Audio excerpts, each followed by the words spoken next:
तो yo guys welcome back to another game play video.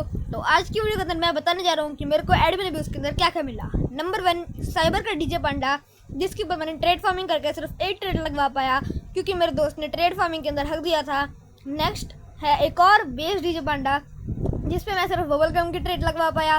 Same वही reason, मेरे दोस्त ने ट्रेड फार्मिंग में हक दिया था। नेक्स्ट लॉस ब्रिटोस गोल्ड वाले मैंने लकी ब्लॉक से पुल करे थे। नेक्स्ट ग्राइपुस मेडूसी एंड जॉब सहूर सैमी ने सबके सर्वर के अंदर स्पॉन करा क्योंकि ये ब्रेन रॉट रिबर्थ में काम आते हैं, इसलिए मैंने परचेज कर लिए थे। नेक्स्ट है हमारा कैमरा रमेना, जो कि मैंने क्राफ्ट करा था, जो कि मेरा साइबर में निकला, जिस पर मैंने 4 ट्रेड्स लगवाई।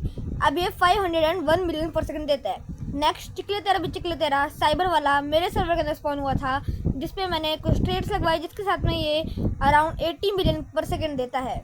अगर आप लोग को मेरा बेस अच्छा लगा हो तो वीडियो को लाइक कर देना, चैनल को सब्सक्राइब कर देना। मिलते हैं नेक्स्ट वीडियो में, तब तक के लिए बाय बाय।